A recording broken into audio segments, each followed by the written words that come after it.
हर हर महादेव सभी को। आज अपन कर रहे हैं क्लास 10 मैथ्स मैराथन का पार्ट 5। इसके पहले के जो पार्ट 4 हैं, 4 पार्ट हम ऑलरेडी चैनल पे करवा चुके हैं। आपको प्लेलिस्ट में मिल जाएगी, प्रॉपर प्लेलिस्ट हमने बना रखी है जिसमें first part, second part, third part and fourth part already हम अपलोड कर चुके हैं, जो कि चैप्टर वाइज हम करवा रहे हैं यहाँ पे। तो अभी तक जो शुरुआत के 4 चैप्टर है वो कंप्लीटेड है। नाउ अपन कर रहे हैं चैप्टर 5 जो कि है अर्थमेटिक प्रोग्रेशन। तो इसके अंदर अप्रोच वगैरह कैसे करनी है वो सारी चीज़ें अपन डिस्कस करने वाले हैं। तो बेसिकली ये मान लो कि ये रिवीजन से ज़्यादा अप्रोचेबल रहने वाला है, ठीक है। तो मैथ्स मैराथन का मतलब ये होता है कि आपको कम समय के अंदर पेपर को कैसे खत्म करना है जिससे कि आपके अच्छे मार्क्स भी आ जाए और आपका जो है समय है वो भी बच जाए, तो एग्जाम आप टाइम पे कवर कर लो। ओके, तो चलिए अपन डिस्कस करते हैं। तो सबसे पहले अपन जब भी कोई चैप्टर पढ़ते हैं तो उसका वेटेज कितना है बोर्ड एग्जाम के अंदर, वो चीज़ अपने को पता होनी चाहिए। तो जैसा कि आपको पता है कि अर्थमेटिक प्रोग्रेशन जो है वो आता है 6 मार्क्स का। कितने मार्क्स का? 6 मार्क्स का, जिसमें से एक क्वेश्चन आता है 4 मार्क्स का और 2 आते हैं एमसीक्यूज, ठीक है। एमसीक्यूज के अंदर कुछ भी ऐसा पूछा जा सकता है कि मान लो कोई एपी है तो उसका कॉमन डिफरेंस पूछ लेंगे, या फिर मिसिंग टर्म पूछ लेंगे। आपको उसकी कुछ टर्म्स दी होगी और बोल देंगे ये टर्म दे दी, ये टर्म दे दी, और बोल दिया कि बीच वाली जो टर्म है वो फाइंड आउट करो, ठीक है। एक तो हो गया ये मिसिंग टर्म वाला। या फिर आपको कॉमन डिफरेंस वगैरह फाइंड आउट करने के लिए बोल सकते हैं, या nth टर्म फाइंड आउट करने के लिए बोल सकते हैं। तो ये इस टाइप के जो क्वेश्चन है वो आते हैं एमसीक्यू के अंदर। अब जो भी इंपॉर्टेंट क्वेश्चंस फॉर्मूलाज हैं वो अपन डिस्कस कर लेते हैं। तो सबसे पहले आते हैं sum of first n terms of n AP. So sum जो है उसके लिए फॉर्मूला यहाँ पे यूज होता है s, जिसको अपन रिप्रेजेंट करते हैं एसएन से, ठीक है। तो S N is equal to क्या होता है n/2 multiply 2a plus n-1 multiply d, ठीक है। ये फॉर्मूला होता है एस एन का, जो कि आपको याद कर लेना है।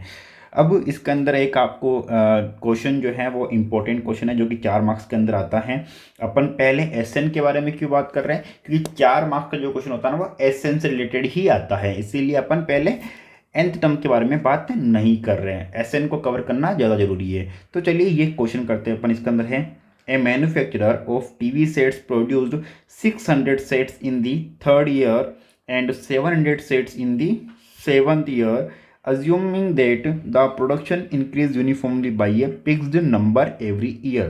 तो जो प्रोडक्शन जो है हर साल जो है वो बराबर टीवी सेट्स नंबर के अंदर बढ़ रहा है, ठीक है। बराबर नंबर सेट के अंदर बढ़ रहा है, इसका मतलब क्या हुआ कि वो एपी फॉर्म करेगा। ये सुनो, एपी फॉर्म करेगा, और एपी फॉर्म करेगा तो अपने को यहाँ पे दिया गया है कि manufacture of sets produce 600 set in the third year. Means अपने को दिया गया है कि A3 जो है वो इसके अंदर कितना है 600 है, ठीक है। तो A3 इक्वल टू आ गया 600। फिर लिखा है कि year and 700 sets in the 7th year. Means यहाँ पे दिया गया अपने को A7 is equal to 700। Okay, तो अपने पास में A3 गिवन है, A7 गिवन है। सो ये भी बोल दिया कि ये एक ही यूनिफॉर्म उसके अंदर बढ़ रहा है फिक्स नंबर के अंदर, तो ये एपी तो होगा ही। अब सबसे पहले अपने को फाइंड आउट करना है यहाँ पे the production in the first year. तो फर्स्ट ईयर में कितना प्रोडक्शन हुआ ये फाइंड आउट करना है। तो फर्स्ट ईयर के अंदर प्रोडक्शन हुआ, यहाँ पे लिखते हैं production of first year. Means अपने को फाइंड आउट करना है ए का वैल्यू, मीन्स फर्स्ट टर्म, ठीक है। फर्स्ट टर्म फाइंड आउट करना है।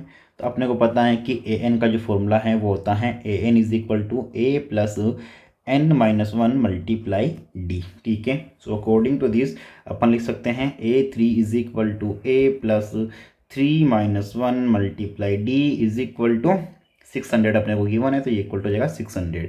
तो ये आ गया a plus 2d is equal to 600, ठीक है। ये कौन सी हो गई इक्वेशन नंबर 1, ठीक है। अब इक्वेशन नंबर 2 लिख लेते हैं इसकी। तो ये हो जाएगा A7 is equal to a plus 7-1 multiply d is equal to 700, ठीक है। सो नाउ इसको सोल्व करेंगे अपन। तो ये हो जाएगा a plus 6d is equal to 700। अब देखो अपने को वैल्यू ए की फाइंड आउट करनी है।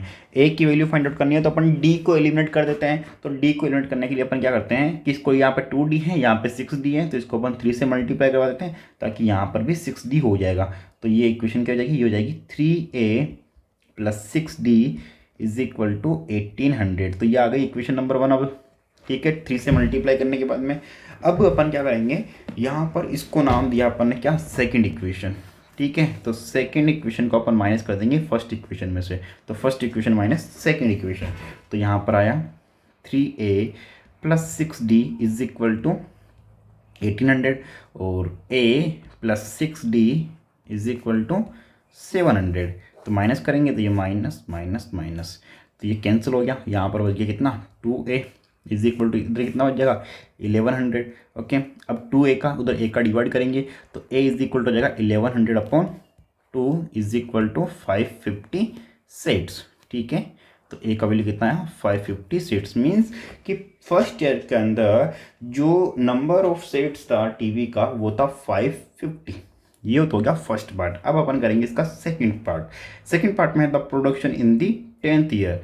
तो अब अपने को प्रोडक्शन फाइंड आउट करना है 10th ईयर का। ठीक है, कि 10वें साल में कितना था। तो 10वें साल में फाइंड आउट करने के लिए अपने को फॉर्मूला लगाएंगे, तो उसके अंदर अपने को डी का भी जरूरत पड़ेगा। तो डी का जरूरत पड़ेगा, तो चलिए अपन डी का वैल्यू भी फाइंड आउट कर लेते हैं। तो यहाँ पर जो इक्वेशन फर्स्ट या सेकंड कोई भी अपन इक्वेशन ले लेते हैं और उसके अंदर ए का वैल्यू पुट करके डी की वैल्यू भी निकाल लेते हैं। तो चलिए, अब अपने पास में देखो फर्स्ट इक्वेशन थी a plus 2d is equal to 600 और a का वैल्यू आया था अपने पास में 550। Okay, so according to this अपन इसको लिख सकते हैं 550 plus 2d is equal to 600। So 2d is equal to हो जाएगा 600 minus 550 is equal to 50। So d is equal to हो जाएगा 50 अपॉन 2 इज इक्वल टू 25। तो ये आ गया अपने पास में कॉमन डिफरेंस कितना 25। अब अपने को production of 10th year find out करने वाला है। तो यहाँ पर अपन लिखेंगे second part. So production of 10th year. Okay, so इसके अंदर कितना हो जाएगा A10 फाइंड आउट करना मीन्स, तो A10 is equal to A plus 10 minus 1 multiply D। Okay, so this is equal to A का वैल्यू 550 प्लस 10 माइनस 1 कितना जाएगा 9, तो ये जगह 9 मल्टीप्लाई 25। सो 550 प्लस 25 9 जो होता है 225। अब इनको ऐड कर देंगे तो 500 और 200 जगह 700 और ये दोनों ऐड करेंगे 75 हो जाएगा। तो 775 टीवी सेट्स। ओके, तो ये आ गया 775 TV sets. Now third question, ये तो सेकंड पार्ट हो गया। अब थर्ड पार्ट में दिया है the total production in first 7 years. तो देखो यहाँ पर बात करी गई है टोटल प्रोडक्शन की, टोटल प्रोडक्शन ऑफ 7 ईयर की। 7 ईयर का मतलब क्या हो गया कि जो 7 सालों के अंदर जितना भी प्रोडक्शन हुआ ना वो कितना हुआ वो फाइंड आउट करना। मतलब क्या है कि first year, second year, third year, fourth year, fifth year, sixth year और 7th ईयर में जितना भी प्रोडक्शन हुआ उन सभी का सम। ओके, तो यहाँ पर अपने पास में थर्ड पार्ट करेंगे अपन। सो यहाँ पर लिखेंगे प्रोडक्शन ऑफ टोटल प्रोडक्शन। ठीक है, total production of first 7 year.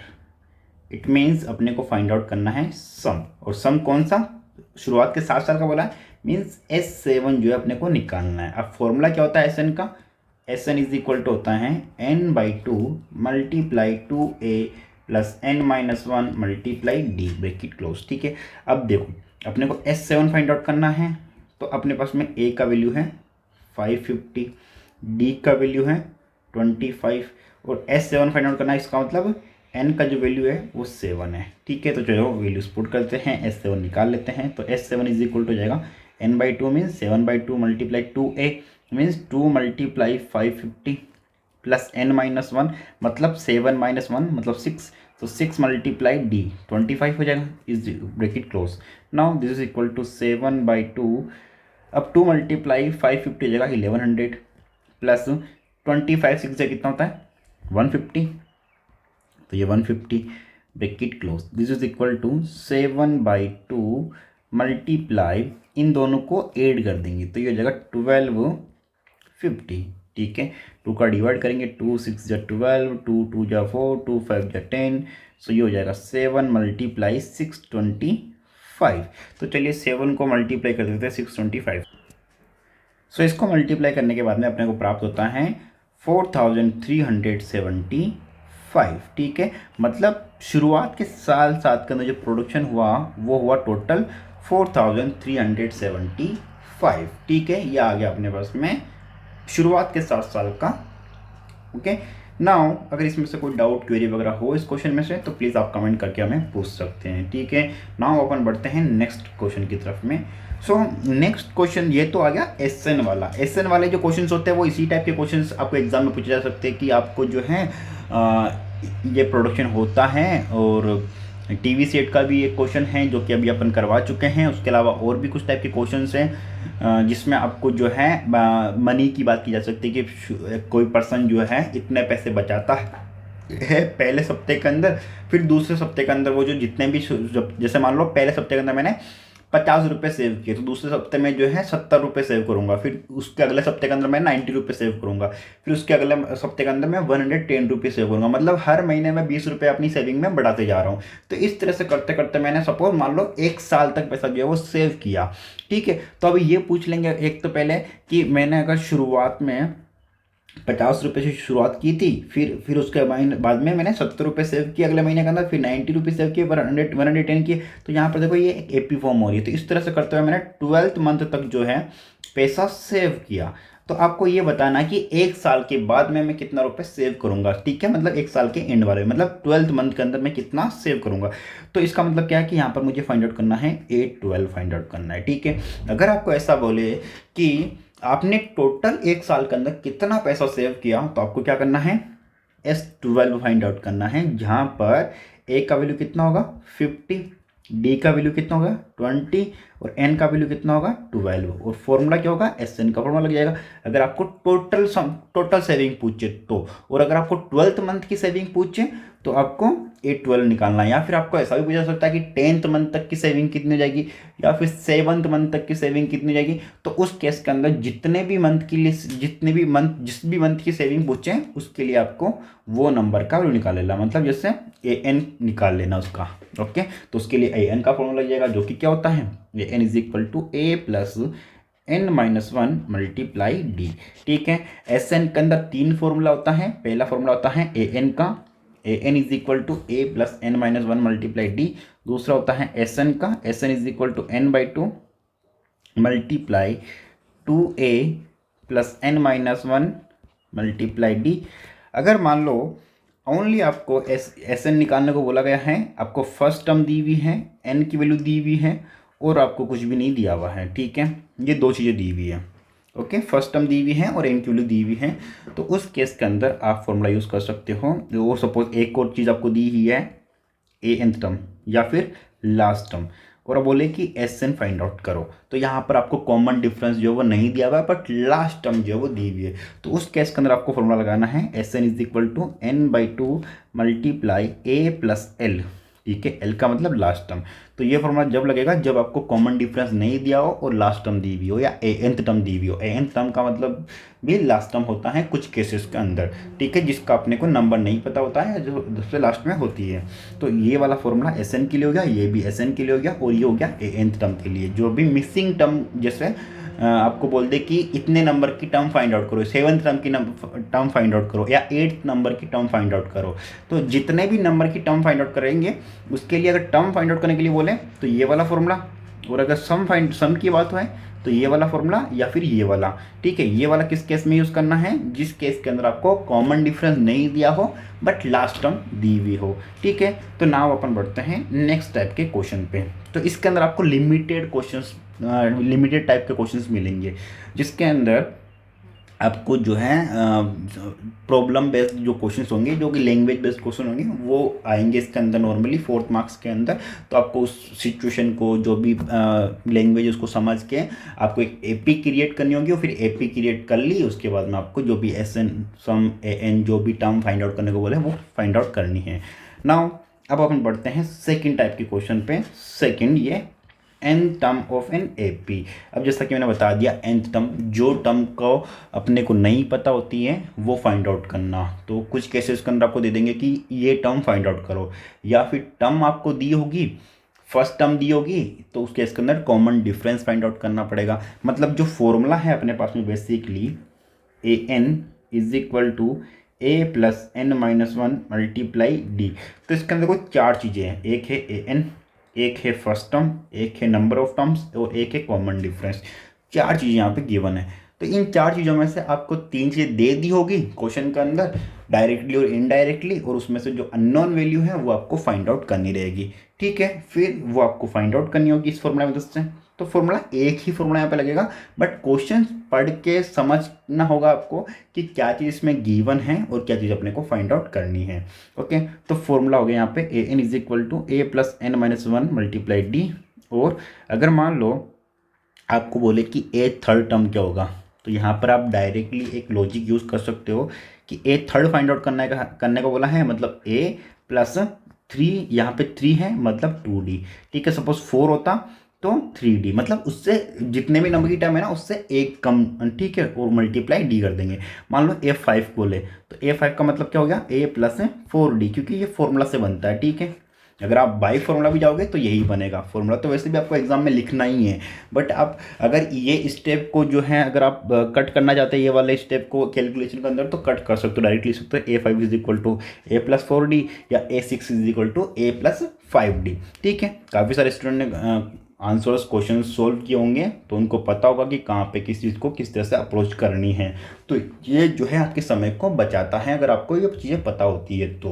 Okay, now common difference. Common difference का मतलब आपको पता ही है कि जो भी अर्थमेटिक प्रोग्रेशन होती है उसके बीच का जो डिफरेंस होता है टर्म्स के बीच में, कॉन्जिक्यूटिव टर्म्स के बीच में, वो सेम होता है। ठीक है, तो उसी को बोलते हैं अपन कॉमन डिफरेंस। और कॉमन डिफरेंस फाइंड आउट करने का फॉर्मूला होता है d is equal to A two minus A one.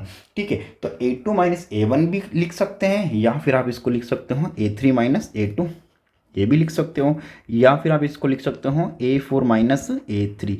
मतलब बाद वाली टर्म में से पहले वाली, उसके जस्ट पहले वाली टर्म को माइनस कर दोगे तो कॉमन डिफरेंस आ जाएगा। सपोज मान लो आपको ए फिफ्टी दी हुई है और ए फिफ्टी वन टर्म्स दी हुई है, तो आपको कॉमन डिफरेंस निकालना। तो ये बाद वाली टर्म है ए फिफ्टी वन, तो उसमें से जस्ट पीछे वाली को ए फिफ्टी को माइनस कर दो, means D is equal to क्या जाएगा, A fifty one minus A 50। तो ये आ गया कॉमन डिफरेंस। तो इसको सॉल्व कर लेंगे, जो वैल्यू होगी वो पुट कर देंगे तो कॉमन डिफरेंस आ जाएगा अपने पास में।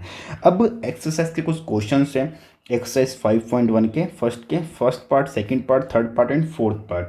ठीक है, फिर एक्सरसाइज 5.2 के 3, 6, 7, 10, 11, 13, 14, 15, 17, 18 और एक्सरसाइज 5.3 के भी कुछ इंपॉर्टेंट क्वेश्चंस हैं और कुछ इंपॉर्टेंट एग्जांपल्स हैं। तो जो जो मोस्ट इंपॉर्टेंट एग्जांपल्स और क्वेश्चंस है एक्सरसाइज वाइज वो मैं आपको सॉल्व करवा देता हूँ। ठीक है, कोई भी क्वेरी वगैरह आती है, कोई क्वेश्चन नहीं आता है, कमेंट के अंदर आप हमें बता सकते हैं या फिर आप हमें यहाँ पे कांटेक्ट कर सकते हैं। तो सबसे पहले अपन बढ़ते हैं एक्सरसाइज 5.1 की तरफ में। अब देखिए, जो एक्सरसाइज 5.1 के जो फर्स्ट क्वेश्चन के first, second, third and fourth part के जो क्वेश्चंस हैं ये बेसिकली किन टाइप के क्वेश्चंस में आते हैं, ये आते हैं एमसीक्यू टाइप क्वेश्चन के अंदर। मतलब आपको एक वो सिचुएशन दे देंगी, लैंग्वेज दे देंगी और पूछेंगे कि क्या ये एपी है या नहीं है, या इससे कौन सी एपी बनेगी, ये पूछा जाएगा। ठीक है, तो बेसिकली इसके अंदर जो फर्स्ट क्वेश्चन है वो ये है कि the taxi fare after each kilometre when fair is 15 rupee for the first kilometre and 8 for each additional kilometre. मतलब पहले किलोमीटर का टैक्सी चलती हैं तो 15 रुपये फेयर होता है, और अगर वो हर 1 किलोमीटर और आगे बढ़ती हैं और आगे चलती हैं तो वो 8 रुपये जो है वो फेयर में ऐड होते रहता है।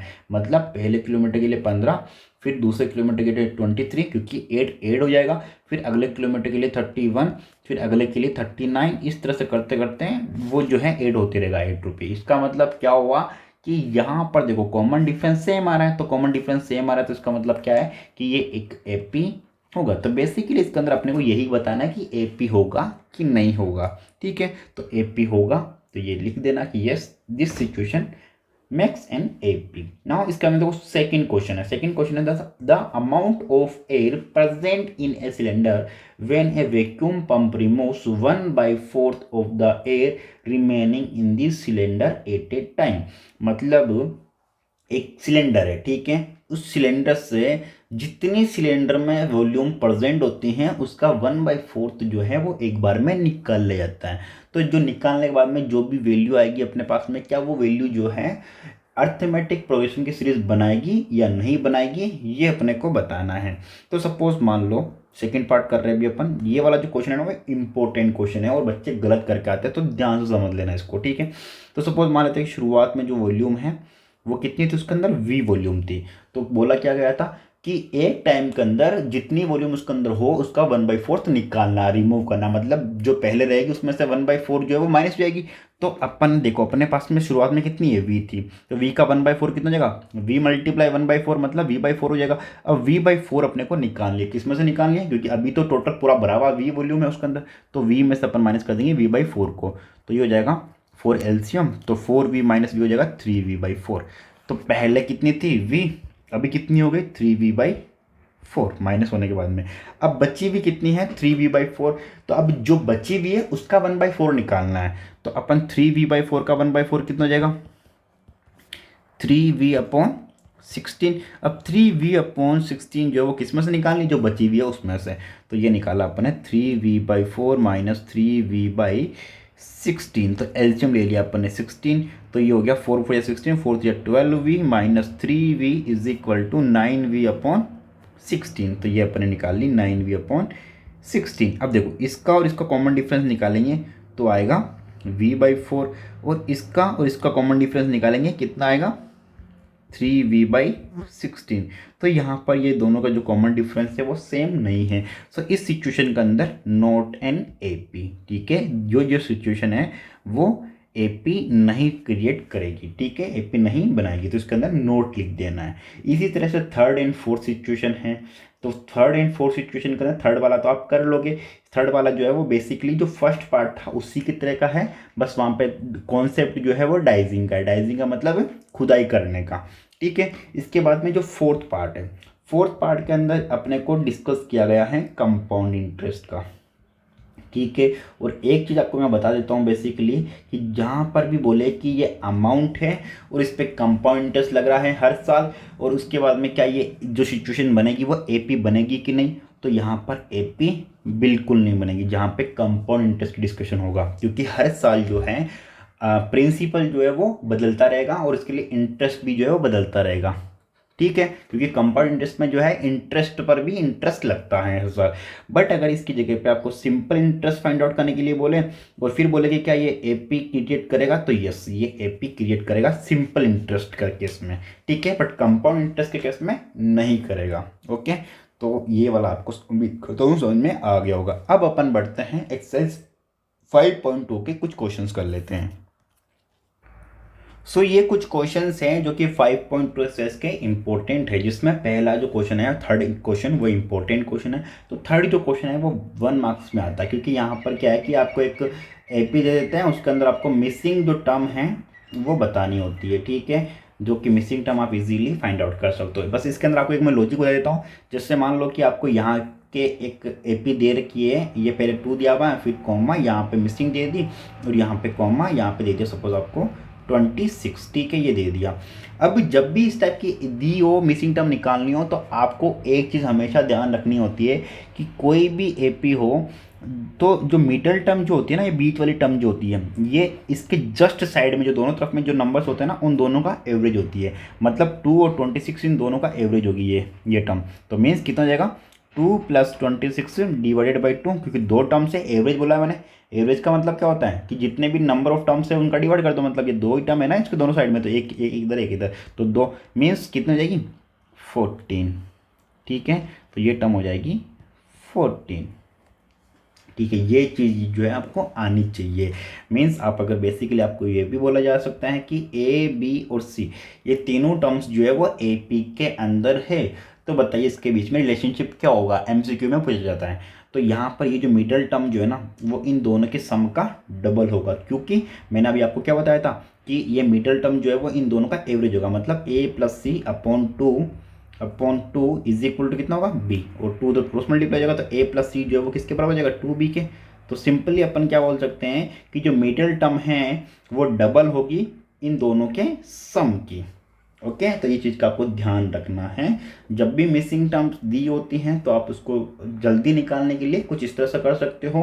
और अगर मान लो कुछ इस तरह से हो कि 5 दे दिया, फिर यहाँ पे एक टर्म छोड़ दी और यहाँ पर एक और टर्म छोड़ दी और यहाँ पर आपको एक टर्म दे दी सपोज 9, ठीक है। और अब बोले कि आपको अब जो है इसका दोनों टर्म्स निकालनी है, तो इस केस के अंदर देखो ना, यहाँ वाली और यहाँ वाली अगर दी होती तो इसको आप इजीली निकाल सकते थे, बट आपको जो है फर्स्ट दे दी और फिर सबसे लास्ट में दे दी। अब आपको बीच वाली दो टर्म निकालनी है, तो इसके अंदर आपको A1 जो है वो हो जाएगा आपके पास में 5 और A4 जो है वो आपके पास में हो जाएगा 9। तो A1 आपको पता है कि A4 इज इक्वल टू क्या होता है, A+3D, ठीक है। तो यहाँ पर A की वैल्यू पुट कर दो, A+3D के अंदर A की वैल्यू पुट कर दो और ये 9 = 9 है ही, तो इस इक्वेशन के अंदर जब आप A की वैल्यू पुट करोगे तो D की वैल्यू जाएगी और D की वैल्यू जब आ जाएगी तो यहाँ पे उसके अंदर पुट कर दो A2 और A3 के अंदर, तो आपके पास में A2 और A3 टर्म जो है वो फाइंड आउट हो जाएगी, ठीक है। बाकी के जो क्वेश्चन हैं वो भी कुछ इसी तरह के क्वेश्चन हैं, ओके। 6, 7, 10, 11, 13, 14, 15, 17 और 18, ठीक है। तो ये कुछ इम्पोर्टेंट क्वेश्चंस हैं जिनमें लगभग जो क्वेश्चंस है ना वो लैंग्वेज थोड़ी उनकी चेंज होगी, बाकी सेम क्वेश्चंस जो है रहेंगे थोड़े लगभग। बाकी इनका जो सॉल्यूशन है हमने प्रॉपर चैनल पे डाल रखा है, आपको अर्थमेटिक प्रोग्रेशन के नाम से चैनल पे प्लेलिस्ट मिल जाएगी, उसमें सभी क्वेश्चंस के जो सॉल्यूशंस हैं वो अपलोड किए हुए हैं। तो अगर आपको ये क्वेश्चंस डिटेल में सोचने हैं, पढ़ने हैं, तो आप वो प्लेलिस्ट ज्वाइन कर सकते हो और वहाँ पे जो क्वेश्चन है वो सोल्व कर सकते हो, ठीक है। प्लेलिस्ट आपको चैनल पे मिल जाएगी, एकदम फ्री में आपको अवेलेबल है, ओके। नाउ अपन बढ़ते हैं 5.3 की तरफ में, क्योंकि अभी क्या है ना, अपन टाइम वेस्ट आपका भी नहीं करते हैं और वीडियो को अपन कम टाइम के अंदर कवर करते हैं ताकि एक क्वालिटी स्टडी आपको मिल सके। तो अभी अपन 5.3 की तरफ बढ़ते हैं। सो 5.3 के अंदर क्वेश्चंस जो है वो पूछे जाएंगे किसके, SN के, जहाँ पर आपको SN का जो फॉर्मूला है वो यूज़ करना होगा। ये क्वेश्चंस आपके 4 मार्क्स वाले क्वेश्चंस के अंदर आते हैं, जैसा कि आपको मैंने क्वेश्चन करवाया था। तो उसी टाइप के जो क्वेश्चन होते हैं वो होते हैं लैंग्वेज बेस्ड क्वेश्चन होते हैं। और कुछ क्वेश्चन ऐसे होते हैं जहाँ पे आपको कुछ चीज़ें गिवन होती हैं, जैसे कि आप 5.3 का थर्ड क्वेश्चन करोगे तो यहाँ पे आपको कुछ चीज़ें गिवन होगी और फिर आपको बोलेंगे कि ये चीज़ जो है वो फाइंड आउट करो, ठीक है। मतलब आपको AN फाइंड आउट करना रहेगा, जहाँ पर आपको N दिया होगा, A दिया होगा और D दिया होगा, ठीक है। तो आपको AN फाइंड आउट करना पड़ेगा। AN का मतलब जितनी भी N की वैल्यू दी होगी वो टर्म के लिए आपको AN, मतलब अगर मान लो N की वैल्यू 7 दी हुई है तो आपको फाइंड आउट करना रहेगा A7, ठीक है। अगर मान लो आपको AN की वैल्यू दी हुई है तो और A दिया हुआ और D दिया हुआ, तो वहाँ पर आपको वैल्यू किसकी फाइंड आउट करनी है, N की, ठीक है। इसी तरह से आपको SN दे देंगे या फिर A और कॉमन डिफरेंस वगैरह और ये सब चीज़ें दे देंगे और बोलेंगे कि SN फाइंड आउट करो। तो ये जो है गिवन चीज़ें दी रहेगी और फॉर्मूला के बेस पे आपको जो नहीं दिया रहेगा वो फाइंड आउट करना रहेगा। उसके बाद में 4th क्वेश्चन है, उसके अंदर ये बोला गया है कि उसके अंदर ना आपको सम फाइंड आउट करना रहेगा। एक AP दे देंगे उसके अंदर सिंपली, जैसे AP है 9, 17, 25 और इस तरह से ये AP जो है वो इतनी टर्म्स तक जो है वो जा रही है, ठीक है। अब इतनी टर्म्स तक जा रही है तो अगर आपको फॉर्मूला के अकॉर्डिंग जो चीज़ें गिवन हैं वो पुट करके देख लीजिए।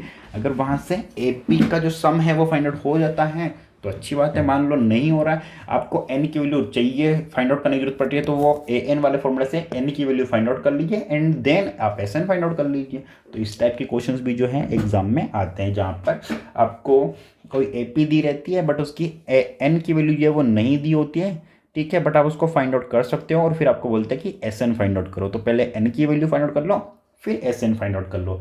कई बार क्या होता है कि आपको AP दे देते हैं जिसमें शुरुआत की कुछ टर्म्स दी होती हैं और बोल देते हैं SN भी उसका गिवन होता है और फिर बोलता है कि इसका अब नंबर ऑफ टर्म्स कितनी होगी इस AP के अंदर वो फाइंड आउट करो, ठीक है। तो वो जो क्वेश्चन है वो है क्वेश्चन नंबर 4, जिसमें एक AP आपको गिवन है और उसके बाद में SN आपको गिवन है और बोला है कि नंबर ऑफ टर्म्स कितनी होगी, ठीक है। बाकी एक चीज़ और मैं आपको बता देता हूँ कि जब भी आप AP के क्वेश्चंस करते हो तो आपको ये पूछा जाता है कि N की वैल्यू फाइंड आउट करो कभी भी, ठीक है। तो N की जो वैल्यू है ना वो हमेशा एक परफेक्ट वैल्यू होती है, ठीक है। परफेक्ट वैल्यू होती है मीन्स एक नेचुरल नंबर होती है,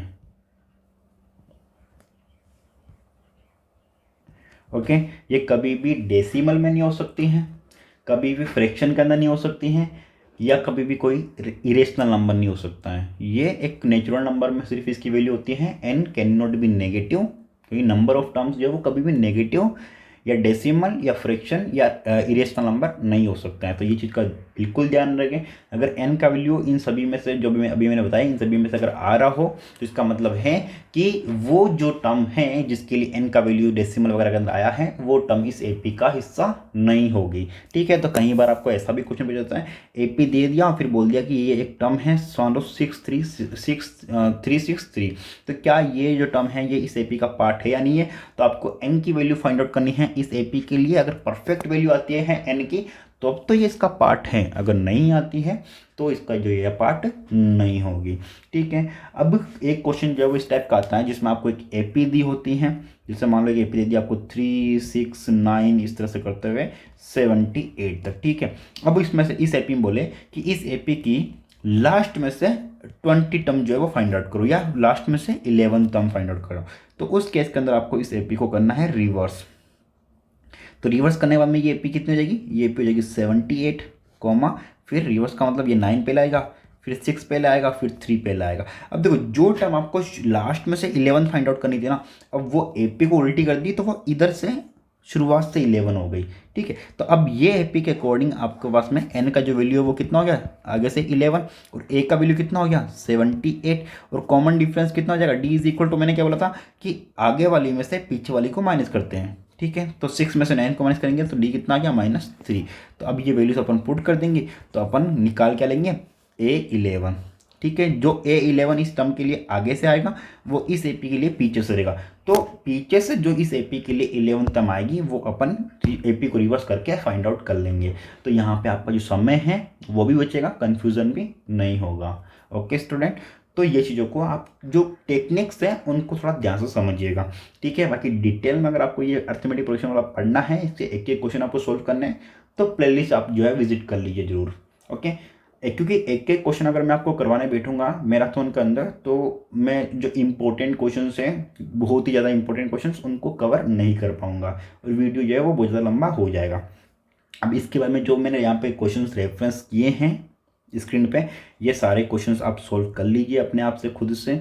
अगर इन क्वेश्चंस में से किसी भी क्वेश्चन में कोई डाउट आता है तो आपको हमने जो है कॉन्टेक्ट नंबर यहाँ पे दिए हैं, आप बिल्कुल बेझिझक होकर हमें यहाँ पे मैसेज कर सकते हैं, हम आपकी डेफिनेटली हेल्प करेंगे।